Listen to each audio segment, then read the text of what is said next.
What's up chaps, I'm MagicalMike and recently I've been playing Pathfinder Kingmaker's Beneath the Stolen Lands DLC.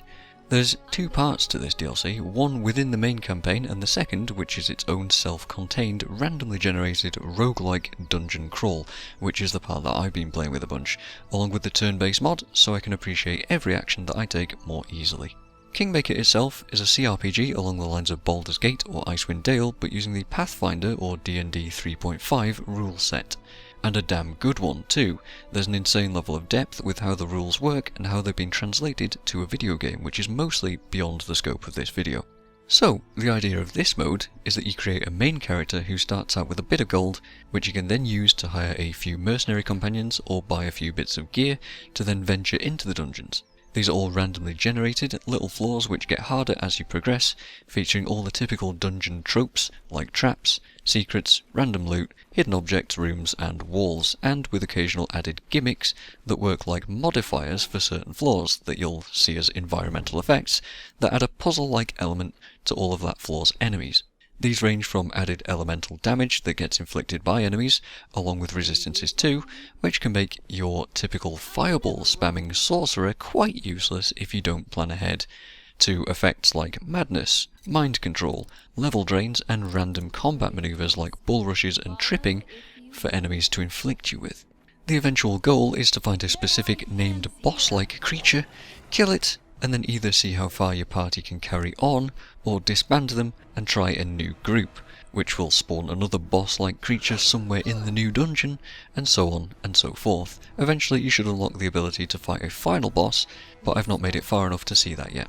As you progress, you might also find mini-boss-like creatures, which in theory are supposed to increase the available stock that the merchants outside have, but I've not actually seen that work yet either, so I've been stuck with random loot and mostly low-level +1 or +2 weapons, which, by the way, are pretty weak when my parties have made it beyond the first few levels. I think the main campaign likely has you using +3 or special unique weapons by my level, somewhere around 13. So yeah, loot not always super good, but I am consistently surprised by some of the more unique sounding effects that items might have. Adamantine and mithril armors usually show up quite often and are pretty useful for the lot of characters that I have. I often find a lot of gear that allows certain spells to be cast as a high-level wizard could, but usable by anyone, and a lot of wands that I'd normally hoard in a game like this, but find myself refreshingly willing to use them a lot in this DLC. The reason I like this DLC quite a bit is how combat focused it is. I mean, skills are still relevant and worthwhile. Having a range of available skills to you will allow you to detect hidden objects and traps, disarm them and interact with certain objects that give you buffs depending on your knowledge skills. You also get a chunk of XP every time you finish a floor, so you level up way faster than you would in the main game, and, with it being so combat focused, it enables a fun way of doing some buildcraft for entire teams of characters, which I absolutely eat up. I can't get enough of this sort of thing in games. And while you could just do this in the main game as well, it's faster and more efficient to do it in the Beneath the Stolen Lands DLC, which enables this whole playstyle. You can have up to 6 party members in a group, but since XP is shared between them, and since my first group was a test of how good a classic D&D group would fare, I've stuck with 4 in both of my runs so far. This means that I level up a little bit faster than a full party, and adds more significance to each party member's actions and their roles in combat. My first team was that classic group. A human fighter that uses two-handed greatswords, heavy armour and a number of feats to demoralise the enemies, opening them up to further attacks and weakening their accuracy. She's also the closest thing I have to a tank, but I wouldn't call her that at all. The point is to do as much damage as possible so she doesn't have to tank much. Backing her up is an Aasimar cleric of Shellin, using medium armour, a glaive and an enlarged person spell to give her massive reach range and enable a number of teamwork feats for the fighter. Her spells focus on buffing the party, along with the occasional fix for other issues like resisting elemental damage, fixing blindness or restoring drained attributes, like a good cleric should. In the back stands a human rogue with a heavy crossbow focus, focusing entirely on being able to sneak attack and dish out a big chunk of damage whilst also reducing the enemy's strength whenever she lands those sneak attacks.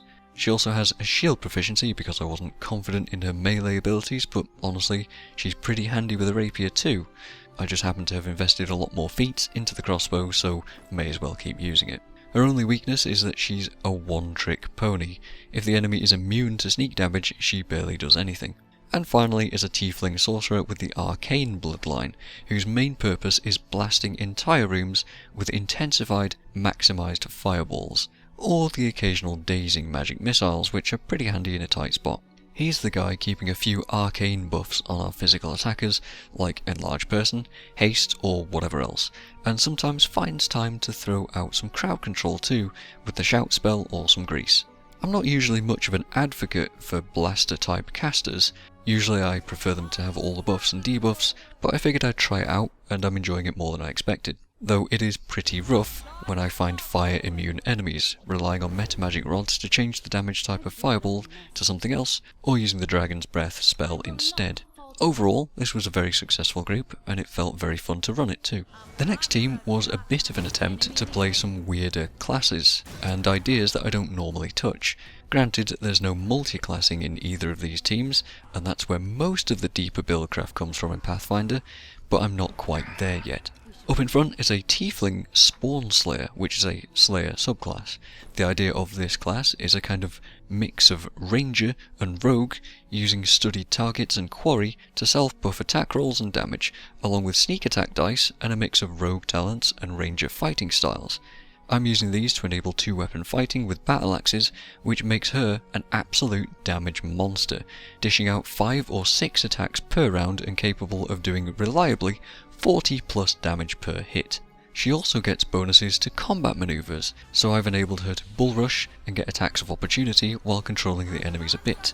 See, enemies that have to move back into melee range can't do multiple attacks per round, unless they have pounce, but that's a different problem.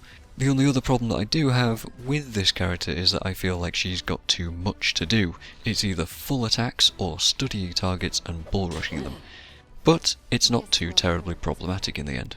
Backing her up is a human Sacred Huntsmaster, an Inquisitor subclass that also works a bit like a Ranger because she has a pet elk.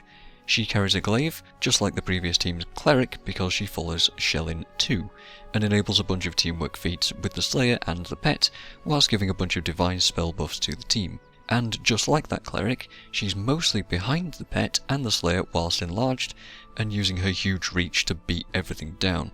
I'm mostly using her pet Elk to tank because I can stack up a lot of AC buffs on it, Mage Armor, Shield of Faith, Magic Vestment being very effective, and I'm using herself to back up the Cleric with a number of on-demand buffs, since she can spontaneously cast them.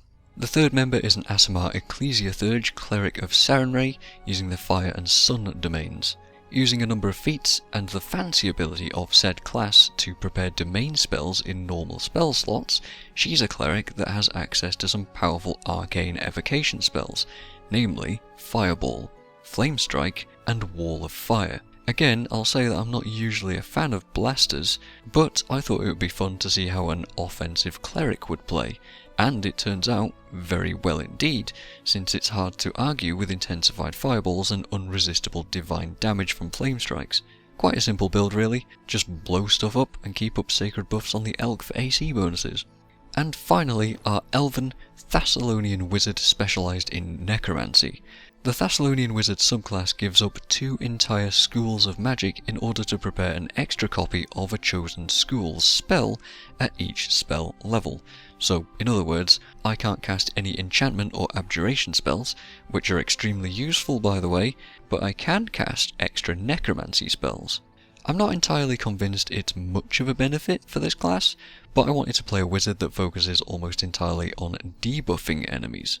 She can reduce enemies' strength, reduce their maximum attacks, give them negative levels with enervation, fear entire rooms, blind people, open them up to sneak attacks, curse them with various problems, sicken them and make it impossible for them to cast spells, and exhaust them, reducing their strength and dex even further. And a lot of these effects stack too, making various scary enemies a hell of a lot weaker. And since she gets so many spells, I can quite happily debuff things in every single fight we encounter. However, I would consider playing a sorcerer with this build idea instead, so that I could spontaneously cast things instead of having to prepare spells so carefully. Overall, both of these teams are a lot of fun to play, and that's thanks to this DLC. If you're into roguelike games, CRPGs, or want a taste of some Pathfinder buildcraft, you'd do well to give Kingmaker a shot, and of course the main game is absolutely fantastic too, but I'll leave that for another video perhaps. Cheers for watching, and I'll see you guys next time. This strike, my masterpiece.